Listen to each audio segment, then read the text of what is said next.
तो last class में हमने Kossel Lewis approach to chemical bonding कर लिया था और इसके अंदर हमने लुईस डॉट स्ट्रक्चर बनाना सीख लिया था और फॉर्मल चार्ज कैसे कैलकुलेट करते हैं वो कैलकुलेट कर लिया। ठीक है, तो आज हम लिमिटेशंस करेंगे कॉजल लुईस थ्योरी। लिमिटेशंस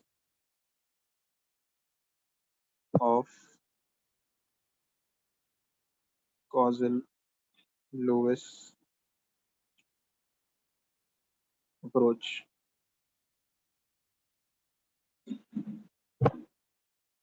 क्या लिमिटेशंस है कॉजल लुईस अप्रोच के?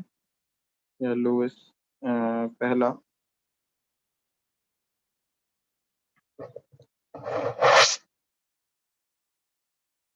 Incomplete octet of central atoms. कुछ केसेस में सेंट्रल एटम का ऑक्टेट कंप्लीट नहीं होता, उसके बाद भी मॉलिक्यूल एग्जिस्ट करते हैं। ठीक है, एग्जाम्पल LiCl, BCl3, BF3, ये LCl3। इसके अंदर अगर सब में सेंट्रल एटम देखोगे, फॉर एग्जांपल BCl3 में देख रहे हो 3 बॉन्ड बना रखे हैं क्लोरीन के साथ, तो सराउंडिंग में 6 ही तो इलेक्ट्रॉन हुए बोरॉन के, 8 कंप्लीट हुए नहीं, तो इनकम्प्लीट ऑक्टेट है। तो ये सब एग्जांपल हो गए इनकम्प्लीट ऑक्टेट के। ठीक है, दूसरे odd electron molecules. Odd electron molecules का मतलब क्या है कि कहीं कहीं पर इलेक्ट्रॉन्स ऑड नंबर में होंगे, जैसे नाइट्रोजन, नाइट्रिक ऑक्साइड होता है NO, इसके अंदर इस पर एक सिंगल इलेक्ट्रॉन बचा होता है। अगर NO2 का स्ट्रक्चर बनाएंगे, NO2 के स्ट्रक्चर में भी नाइट्रोजन पे एक सिंगल अनपेयर्ड इलेक्ट्रॉन बना होता है। ठीक है, इसमें सारी ट्रिपल बॉन्ड होता है।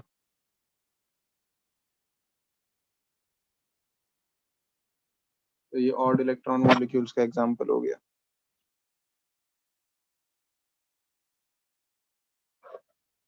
इसके बाद एक्सपेंडेड ऑक्टेट। कई बार ऐसा होता है कि जो सेंट्रल एटम है उसका ऑक्टेट में, उसके सराउंडिंग में 8 से ज्यादा इलेक्ट्रॉन होते हैं।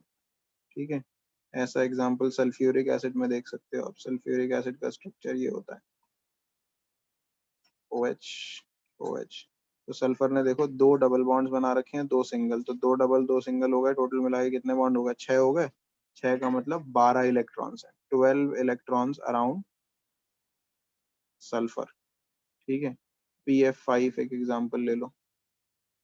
फॉस्फोरस के अराउंड 5 सिंगल बॉन्ड बना रखे हैं। 5 सिंगल बॉन्ड का मतलब कितने इलेक्ट्रॉन्स हो गए?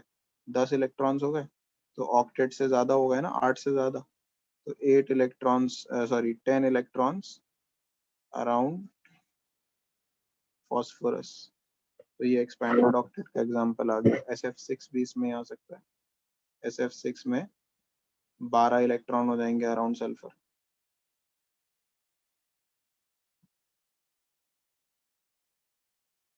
Twelve electrons around sulphur.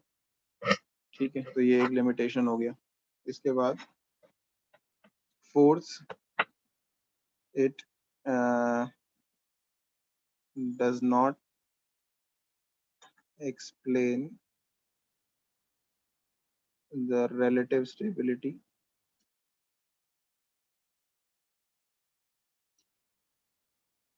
or energy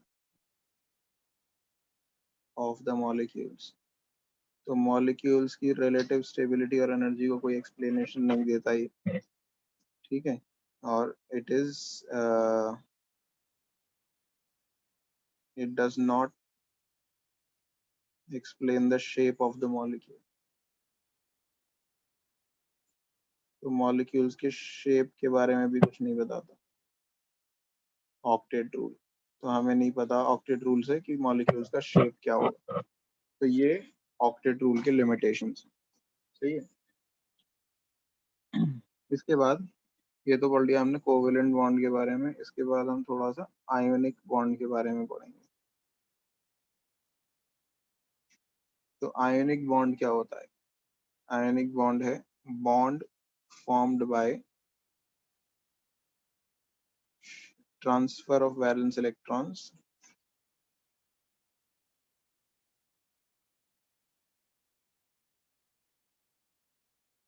from one atom to another.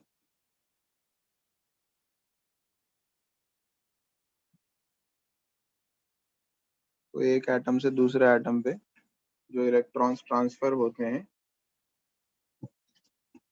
उससे आयनिक बॉन्ड बनता है. एग्जाम्पल, सोडियम है, पहले वो एक इलेक्ट्रॉन लूज करके Na+ बनाएगा, एक इलेक्ट्रॉन लूज करके. गैशियस सोडियम लेना पड़ेगा हमें और गैशियस आयन बनेगा यहाँ पे, और इसमें जो एनर्जी लगेगी उसे बोलेंगे आयोनाइजेशन एंथैल्पी. आयोनाइजेशन एंथैल्पी, ठीक है. और फिर क्लोरीन ले लिया, मान लो गैशियस क्लोरीन उस इलेक्ट्रॉन को एक्सेप्ट करेगा और क्लोरीन माइनस आयन बनाएगा, ये भी गैशियस होगा. ठीक है, इसमें जो एंथैल्पी चेंज देखना पड़ेगा वो इलेक्ट्रॉन गेन एंथैल्पी होगी. ठीक है, तो ionization enthalpy should be low, should be as low as possible, क्योंकि तभी आसानी से इलेक्ट्रॉन लूज हो पाएगा जब ये लो होगी.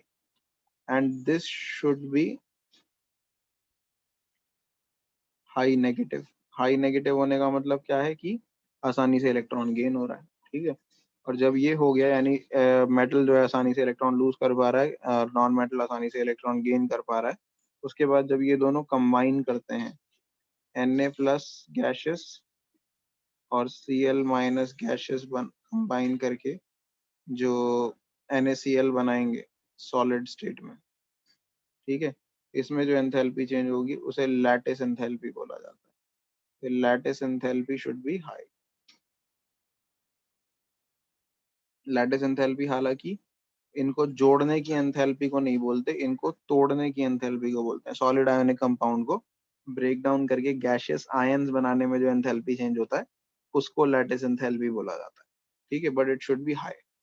If it is high, it shows that the ionic compound that we are forming is very stable. ठीक है, तो ये जनरल आयनिक कंपाउंड का ट्रेंड है.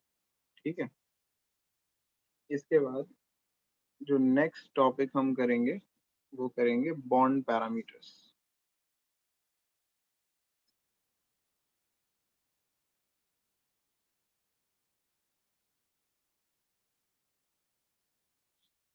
तो बॉन्ड पैरामीटर्स में सबसे पहली चीज जो हम डिस्कस करेंगे वो है बॉन्ड लेंथ. तो बॉन्ड लेंथ क्या होती है? Basically equilibrium distance between the two bonded atoms. Equilibrium distance क्यों बोल रहे हैं? कि वो जो चेंज होती रहती है, ओके, एटम्स कॉन्टिन्यूसली वाइब्रेट करते रहते हैं इवन इन बॉन्डेड स्टेट. तो उनके वाइब्रेशंस की वजह से जो दो एटम्स है बॉन्डेड है, इनके बीच का डिस्टेंस जो है बदलता रहता है. कभी ये वाइब्रेट करके थोड़ा क्लोज आ जाता है, कभी ये थोड़ा दूर चला जाता है, फिर ये वाइब्रेट करके इसका पास आ जाता है, फिर दूर चला जाता है. तो इनके बीच में वाइब्रेशन की वजह से, और दोनों ही एटम, ये वाला भी वाइब्रेट करके आगे आ सकता है. ठीक है, तो इनके बीच का डिस्टेंस जो है वो चेंज होता रहता है. तो इक्विलिब्रियम डिस्टेंस जो होगा इनके बीच का, यानी एवरेज डिस्टेंस जो होगा, equilibrium distance between two bonded atoms, between the nuclei of two bonded atoms, basically the nuclei of two bonded atoms is called bond length. Bond length के अंडर हम एक सब टॉपिक भी पढ़ते हैं, एटॉमिक रेडियस. एटॉमिक रेडियस जो है यानी एटम का रेडियस, वो दो टाइप का होता है, कोवेलेंट रेडियस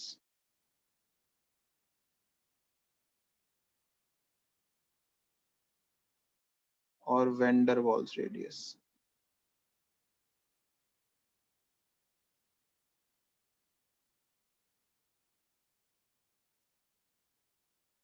ठीक है, कोवेलेंट रेडियस क्या है? कोवेलेंट रेडियस जो है ना, basically radius of core of bonded atoms.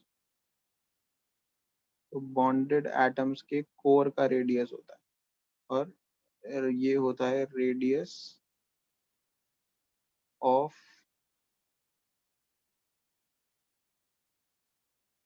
N unbonded atom.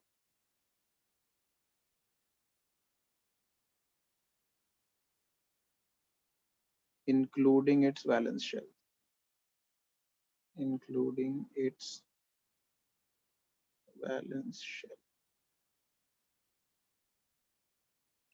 तो बेसिकली कोवेलेंट और मेटा इसमें वैन डर वाल्स रेडियस में डिफरेंस क्या है? देखो, जब एक एटम है, ये एटम का न्यूक्लियस है, ठीक है, ये अंदर वाले शेल्स हैं, इसके अंदर जितने भी शेल्स हैं, मान लो 3 शेल्स हैं, तो पहला दूसरा ये आ गया और ये आ गया तीसरा वैलेंस शेल। तो वैलेंस शेल को छोड़कर जितने भी अंदर वाले शेल्स होते हैं ना, उनको कोर बोलते हैं, ठीक है। तो अगर मैं इसे हाईलाइट कर दूं, so this is atoms core, this part is atoms core, ठीक है। जब ऐसा एटम अपने ही जैसे एक और एटम से बॉन्ड होता है, ऐसा एक और एटम अपने एटम से बॉन्ड होता है, तो इनके शेल्स ओवरलैप कर जाते हैं, उनके जो कोर होते हैं ना, वो एक दूसरे को टच करने लगते हैं।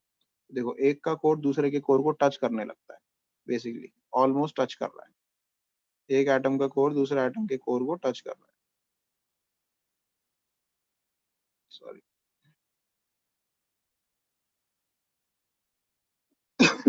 तो इन दोनों के कोर के बीच में जो डिस्टेंस होता है, ये distance, this distance between the core of the two atoms, ठीक है। इनके कोर के, अच्छा, इनके जो कोर का रेडियस होता है, बेसिकली ये वाला रेडियस यहाँ से यहाँ तक, ये मैं ब्लू से हाईलाइट कर देता हूँ, इसको कोवेलेंट रेडियस बोलते हैं, ठीक है। ये जो रेडियस है इनके कोर का, इसको कोवेलेंट रेडियस बोला जाता है। और अगर यही एटम आपका अलग से हो, ये एटम अलग से है ऐसे, तो इसका जो पूरा रेडियस होगा, यहाँ से लेके यहाँ तक वैलेंस शेल को इंक्लूड करके, देखो, जब मैंने कोर का रेडियस लिया तो फिर इसमें वैलेंस शेल इंक्लूड नहीं हुआ ना, तो ये वैन डर वाल्स रेडियस होगा। तो यहाँ जो रेडियस लिखा वो कोवेलेंट रेडियस है, दो बॉन्डेड एटम्स की किसका रेडियस? कोर का रेडियस, ठीक है। कोवेलेंट रेडियस होता है दो बॉन्डेड एटम्स के कोर के रेडियस को बोलते हैं कोवेलेंट रेडियस, और एक अनबॉन्डेड एटम के एंटायर रेडियस को इंक्लूडिंग द वैलेंस शेल, इसको वैन डर वाल्स रेडियस बोलते हैं,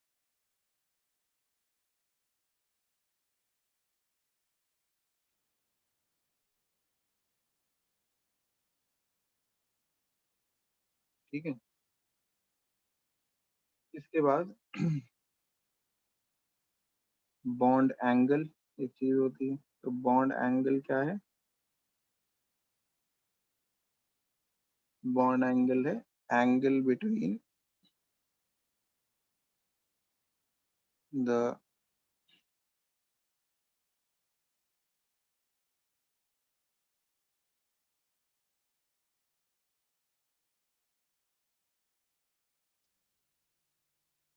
orbitals containing shared pair of electrons। तो शेयर्ड पेयर ऑफ इलेक्ट्रॉन्स जो कंटेन करते हैं ऑर्बिटल, उनके बीच में एंगल, जैसे अगर अमोनिया H2O का स्ट्रक्चर बना लेते हैं, तो H2O के अंदर ये और ये दो बॉन्ड्स के बीच में जो एंगल होगा, ये लोन पेयर भी है, इस पे अनशेयर्ड इलेक्ट्रॉन पेयर भी है, इन दोनों के बीच में जो एंगल होगा, इस केस में फिलहाल ये 104.5 डिग्री के आसपास होता है, ये बॉन्ड एंगल होता है, ठीक है। इसके बाद है एक टॉपिक, बॉन्ड एंथैल्पी। तो बॉन्ड एंथैल्पी क्या है? बॉन्ड एंथैल्पी है एक पर्टिकुलर टाइप के 1 मोल बॉन्ड्स को तोड़ने में कितनी एनर्जी लगती है। तो the energy required to break 1 mole of bonds of a particular type. अच्छा, तो ये भी याद रखना आगे का, to obtain atoms in gaseous state. तो जो एटम्स ऑब्टेन करने हैं आपको, वो गैसियस स्टेट में आने चाहिए। तो एक पर्टिकुलर टाइप, जैसे हाइड्रोजन में सिंगल बॉन्ड होता है एच के बीच में, ऑलरेडी गैसियस होता है, इसको ब्रेक डाउन करके 2 H एटम गैसियस स्टेट में ऑब्टेन करना, इसमें जो एंथैल्पी लगेगी उसे बॉन्ड एंथैल्पी बोलेंगे। यहाँ पे हम डेल्टा H बॉन्ड ऐसे भी लिख सकते हैं, जो भी वैल्यू आएगी यहाँ पे, डेल्टा H नॉट बॉन्ड, या फिर ऐसे भी दिखा सकते हैं, H H के बीच का बॉन्ड तोड़ा है ना, ऐसे भी दिखा सकते हैं, जो भी वैल्यू आएगी वो लिख देंगे। ठीक है, वैल्यूज आपको याद नहीं रखनी है। ऑक्सीजन के बीच में जैसे मान लो तोड़ना है, तो ऑक्सीजन के बीच में ये तोड़ा आपने, तो 2O बन जाएगा इसमें। अब ऑक्सीजन के बीच में डबल बॉन्ड होता है, तो delta H0 O double bond O ऐसे दिखा सकते हो, जो भी वैल्यू आएगी आ जाएगी। नाइट्रोजन के बीच में ट्रिपल बॉन्ड होता है NN के बीच में, तो उसमें और ज्यादा एंथैल्पी होगी, 2 एटम्स ऑफ नाइट्रोजन निकल जाएंगे। इसमें इंपॉर्टेंट ये है कि जो फाइनल प्रोडक्ट आ रहा है वो गैसियस स्टेट में आना चाहिए। ठीक है, इनिशियल प्रोडक्ट गैसियस स्टेट में हो या ना हो उससे कोई मतलब नहीं है हमें, फाइनल प्रोडक्ट गैस स्टेट में आना चाहिए। ठीक है, तो इसकी एंथैल्पी को delta H0 N triple bond N ये लिख सकते हैं, जो भी वैल्यू होगी। अच्छा, ये हाईएस्ट होगी इन तीनों में, क्योंकि ट्रिपल बॉन्ड को तोड़ने में सबसे ज्यादा एनर्जी लगती है। लोएस्ट ये होगी हाइड्रोजन वाली, सिंगल बॉन्ड को तोड़ने में कम एनर्जी लगती है। ठीक है, अगर एक चीज में मल्टीपल टाइप के बॉन्ड्स हैं, जैसे CH4 गैसेस है, इसको अगर आपने तोड़ा तो इसमें 4 बॉन्ड है, चारों अलग अलग एक एक करके टूटेंगे, लेकिन फाइनली बनेगा एक C का एटम और 4 हाइड्रोजन के एटम। इसमें एक पर्टिकुलर बॉन्ड नहीं टूटा है ना, 4 बॉन्ड टूटे हैं। ठीक है, तो इसकी बॉन्ड एंथैल्पी जो भी आएगी, यहाँ पर आ गई आपकी एवरेज बॉन्ड एंथैल्पी आएगी, डेल्टा H एवरेज इसकी। ठीक है, या फिर इस पूरे की एंथैल्पी अगर आपने लिखी तो इसको बोलेंगे बॉन्ड एंथैल्पी, नहीं बोलेंगे इसको, बोलेंगे enthalpy of atomization, delta AH0 enthalpy of atomization. ये 1665 के आसपास मेरे ख्याल से कुछ होती है किलो जूल पर मोल, ये आ गई। और अगर आपको बॉन्ड एंथैल्पी निकालनी है, delta H0 of CH bond, एक CH बॉन्ड की, तो इसमें 4 CH बॉन्ड बोले हैं ना, तो जितनी आपकी वैल्यू आई है इसको 4 से डिवाइड कर दो। ये क्वेश्चन अभी हमने किया भी था, अभी जब हमने थर्मोडायनेमिक्स चैप्टर किया था। तो जो भी आंसर आएगा आपको आ जाएगा किलो जूल पर मोल। ठीक है, तो जिसमें 4 CH बॉन्ड टूट रहे हैं, देखो CH4 ऐसा होगा, CHHH, 4 H लगे होंगे, तो 4 बॉन्ड टूट रहे हैं, इसलिए जो भी टोटल एंथैल्पी आएगी, एंथैल्पी ऑफ एटमाइजेशन, उसे 4 से डिवाइड कर दो, आपको एवरेज बॉन्ड एंथैल्पी मिल जाएगी CH बॉन्ड की। ठीक है, तो this will give you average bond enthalpy of CH bond।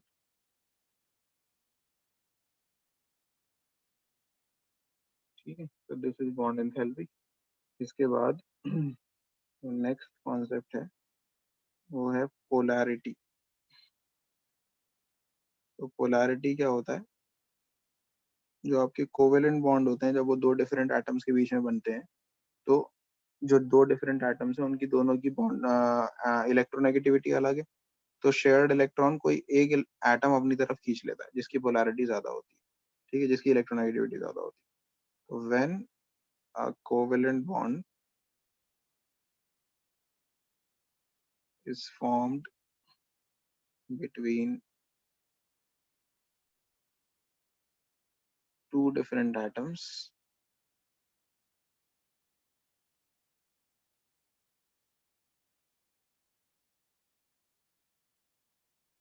the shared pair of electrons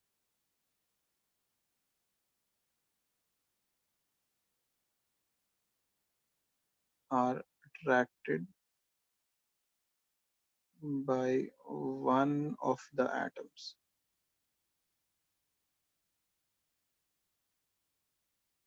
This atom,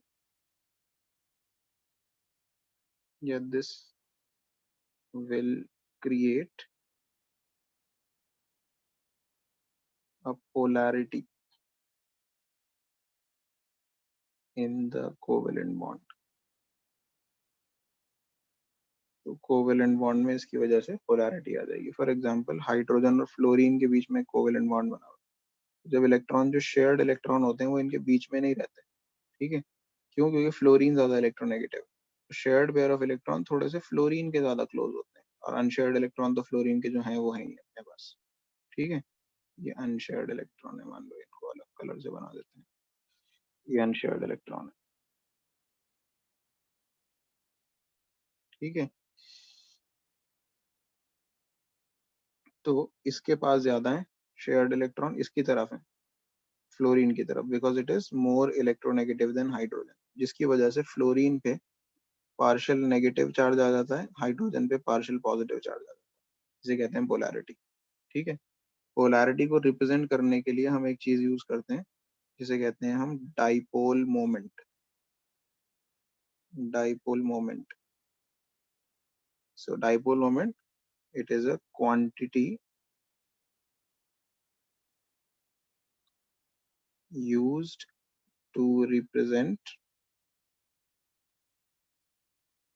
polarity of a covalent bond।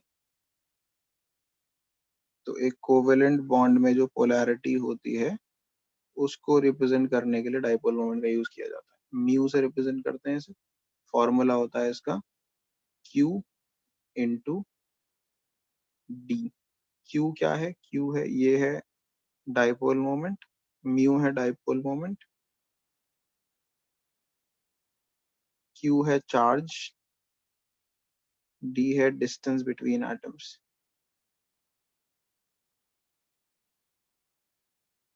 ठीक है, एटम्स के बीच में कितना डिस्टेंस है। यूनिट क्या होगा इसका? ऐसा यूनिट तो होगा कूलम मीटर। ठीक है, कूलम मीटर, क्योंकि क्यू होता है चार्ज, कूलम में होता है, डिस्टेंस होता है मीटर में। ठीक है, और इसके अलावा एक यूनिट और यूज किया जाता है डी, जिसको पढ़ते हैं डेबे यूनिट्स। इनके बीच में एक रिलेशनशिप होता है, वो इतना जरूरी नहीं है, बुक से देख लेना, याद नहीं करना आपको। ठीक है, अब डाइपोल मोमेंट को रिप्रेजेंट कैसे किया जाता है? रिप्रेजेंटेशन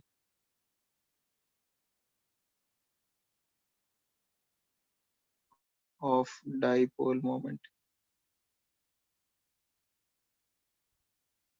तो रिप्रेजेंटेशन के लिए हमारे इलेक्ट्रॉन्स जिस तरफ मूव कर रहे हैं, जैसे एच में फ्लोरीन की तरफ मूव कर रहे हैं, तो हम ऐसे करके एक एरो बना देते हैं और उसको पीछे से ऐसे कट कर देते हैं छोटा सा। ठीक है, ये डाइपोल मोमेंट रिप्रेजेंट करता है। पार्शियल नेगेटिव पार्शियल पॉजिटिव लिखने की जरूरत नहीं है, बस जिस डायरेक्शन में इलेक्ट्रॉन मूव कर रहे हैं उस डायरेक्शन में एक एरो बना देंगे। ठीक है, फॉर एग्जाम्पल हम CO2 एक मॉलिक्यूल ले लेते हैं, CO2 में C डबल बॉन्डेड हो डबल बॉन्डेड हो, ऐसा लीनियर मॉलिक्यूल होता है। ठीक है, तो इस केस के अंदर ऑक्सीजन ज्यादा इलेक्ट्रोनेगेटिव है, ये इधर जाएगा और ये वाले बॉन्ड में इधर जाएगा, तो दोनों में equal and opposite dipole moment है, तो इसका नेट डाइपोल मोमेंट जीरो हो जाता है। HF का net dipole moment I think 2 point something होता है, वैल्यू अभी एग्जैक्टली याद नहीं आ रही है मुझे, मैं बताता हूँ आपको।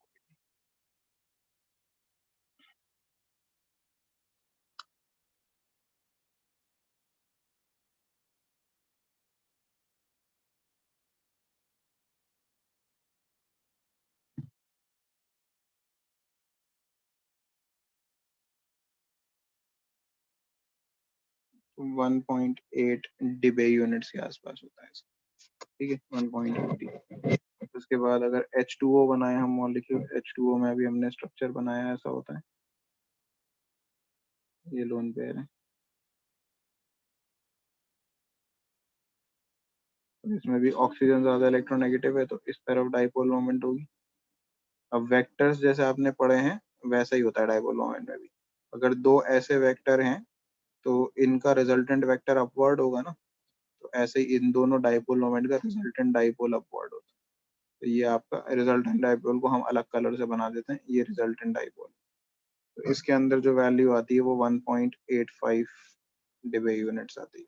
याद कोई वैल्यू नहीं करनी है आपको, मैं देख कर ही लिखा हूँ वैसे, बस आपको ये बताना होता है कि डाइपोल मोमेंट है या नहीं। ठीक है, या अगर किसी में ज्यादा है या किसी में कम है वो बताना होता है। जैसे अगर HF को HCl से कंपेयर करोगे तो HCl की डाइपोल मोमेंट कम होती है, क्योंकि Cl कम इलेक्ट्रोनेगेटिव है ना फ्लोरीन के कंपैरिजन में, इसमें भी डायरेक्शन यही होगी Cl की तरफ जैसे HF में थी, लेकिन इसकी जो वैल्यू है वो कम होती है। ठीक है, इसकी वैल्यू HCl की 1.1 होती है dipole moment, 1.1 D.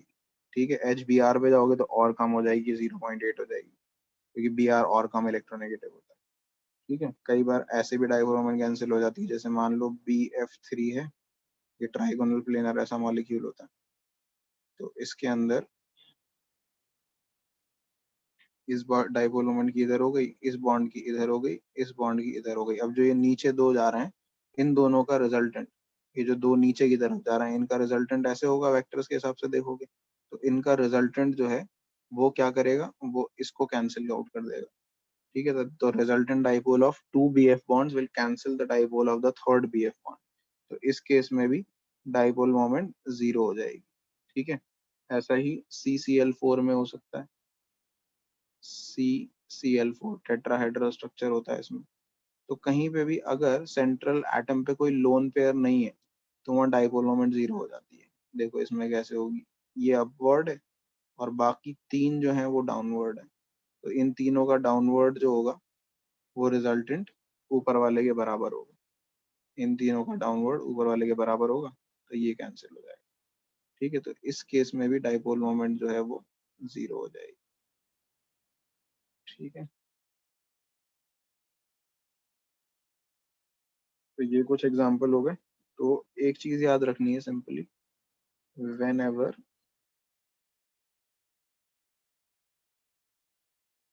There is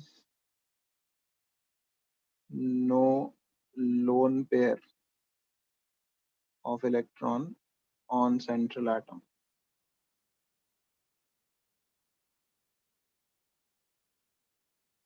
dipole moment will be zero.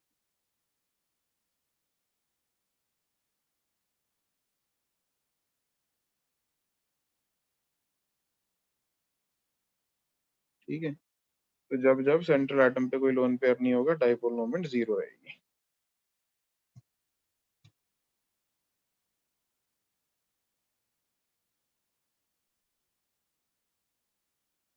हम्म,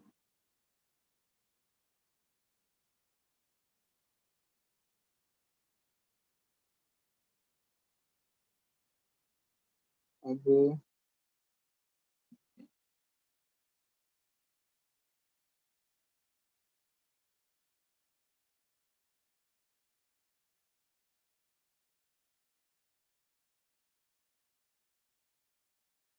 अच्छा एक क्वेश्चन आता है इसके अंदर, विच out of NH3 and NF3 has a higher dipole moment and why?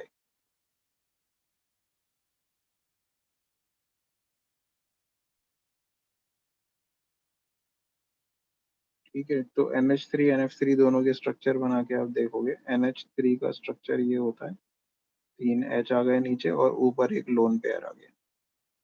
ठीक है, NF3 का स्ट्रक्चर भी ऐसा ही होता है एग्जैक्टली, ऊपर लोन पेयर और नीचे तीन F। तो फर्क क्या है दोनों के डाइपोल मोमेंट में, क्यों अलग अलग होती है, किसकी ज्यादा होती है, ये देखते हैं। N और H वाले बॉन्ड में, इस वाले केस में N और H वाले बॉन्ड में N ज्यादा इलेक्ट्रोनेगेटिव है, तो ये अपवर्ड डाइपोल मोमेंट हो। ठीक है, और इन तीनों अपवर्ड डाइपोल मोमेंट का रिजल्टेंट भी अपवर्ड होगा। ठीक है, और जो लोन पेयर है उसका भी डायरेक्शन अपवर्ड है, तो उसकी डाइपोल मोमेंट भी अपवर्ड होगी। तो लोन पेयर का dipole and resultant dipole add up हो जाएंगे। ठीक है, the resultant dipole of three NH bonds and lone pair dipole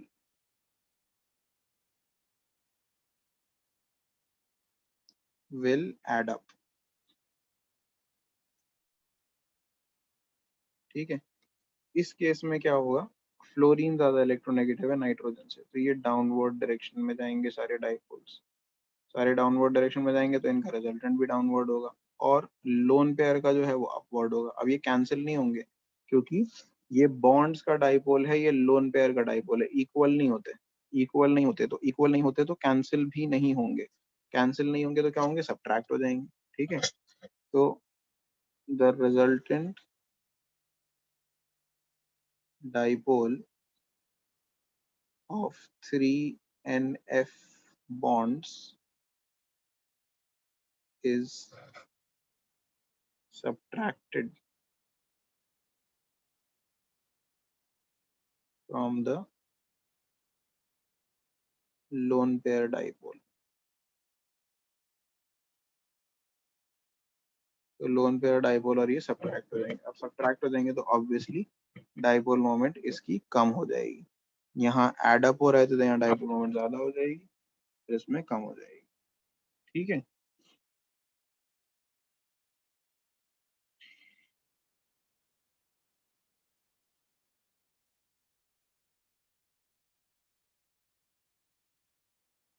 तो बेसिकली डाइपोल मोमेंट ने क्या किया, कोवेलेंट बॉन्ड के अंदर एक आयोनिक कैरेक्टर ला दिया। कोवेलेंट बॉन्ड था, कोई partial negative negative positive charge नहीं था, शेयर हो रहे थे इलेक्ट्रॉन, लेकिन इसकी वजह से क्या हुआ, पार्शियल नेगेटिव चार्ज आ गया, पार्शियल पॉजिटिव, चाहे कंप्लीट नहीं आया लेकिन पार्शियल नेगेटिव पार्शियल पॉजिटिव तो आ गया ना। तो it basically induces ionic character in a covalent bond. लेकिन इसका उल्टा भी होता है, आयोनिक बॉन्ड में भी कोवेलेंट कैरेक्टर होता है। तो हम पढ़ेंगे covalent character in ionic bond.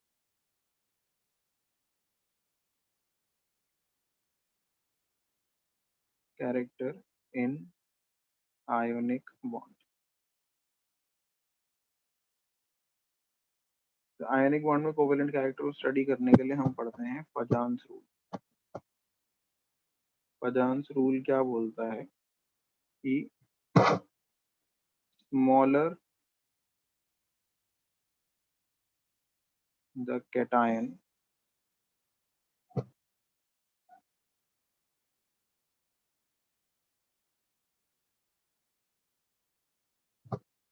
with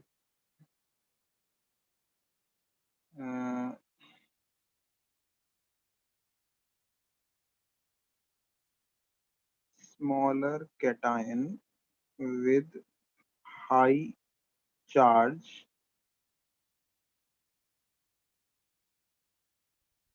can polarize a large anion to increase the electron density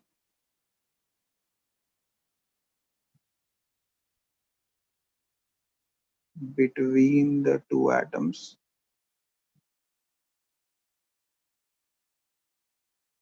imparting covalent character।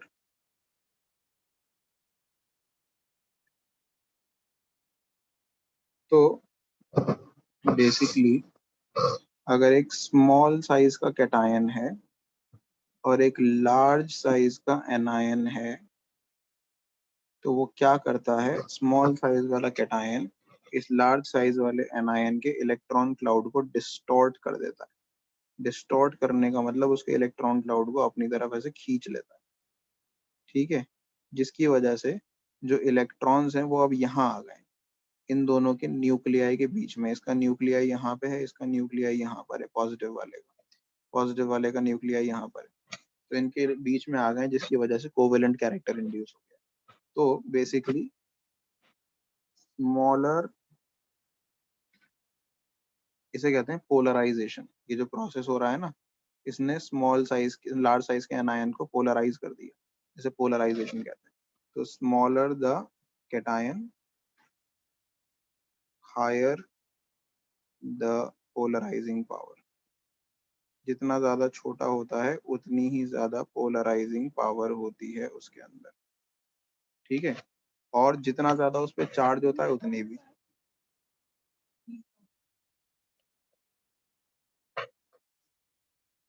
Higher the charge on cation, cation पे जितना ज्यादा चार्ज होता है,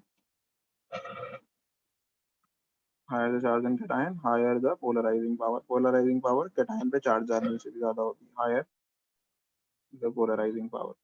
तो जितना ज्यादा चार्ज होगा उतनी ज्यादा पोलराइजिंग पावर होगी। और एनायन के केस में larger the anion,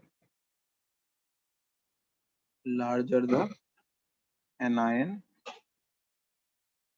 easier the higher the polarizability, higher the polarizability, उतनी ही आसानी से वो पोलराइज हो जाएगा। पोलराइजेबिलिटी कहते हैं उसे, कहते हैं पोलराइजेबिलिटी, जिसका मतलब कि वो आसानी से पोलराइज हो जाएगा। ठीक है, तो ये था टॉपिक आपका। अब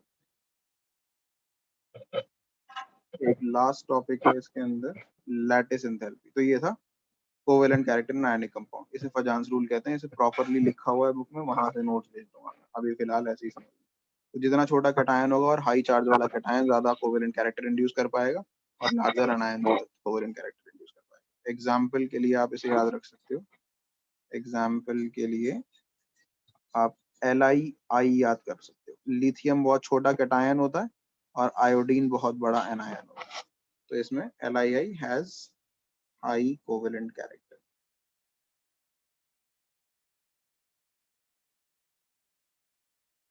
ठीक है, एक टॉपिक और देख लो, लैटिस एंथैल्पी। तो लैटिस एंथैल्पी बेसिकली होता क्या है, एक सॉलिड आयोनिक कंपाउंड को ब्रेक कर कर गैशियस आयंस बनाने में जितनी एनर्जी लगती है उसे बोलते हैं lattice enthalpy. Solid ionic compound था NaCl, इसको ब्रेक डाउन करके गैशियस Na+ और गैशियस Cl- बनाया, इसमें जो एनर्जी लगी उसे लैटिस एंथैल्पी बोलता है। तो डेल्टा H नॉट लैटिस 788 होती है फिलहाल इस केस में, याद करनी जरूरी नहीं, किलो जूल पर मोल। ठीक है, तो the energy required to break 1 mole of solid ionic compound into gaseous ions। ठीक है, valence shell electron pair repulsion theory है इसके बाद टॉपिक, वो आज एनीवे कंप्लीट हो नहीं पाएगा, नेक्स्ट क्लास है क्योंकि, तो मैं नेक्स्ट क्लास में ही स्टार्ट करूंगा। नेक्स्ट क्लास थोड़ी सी लंबी कर लेंगे चाहे उसे कंप्लीट करने के लिए। ठीक है, नेक्स्ट क्लास में BACPR कंप्लीट कराऊंगा मैं, तो थ्योरी थ्योरी के हिसाब से चलेंगे। ठीक है, किसी को कुछ पूछना है तो मुझे मैसेज कर देना।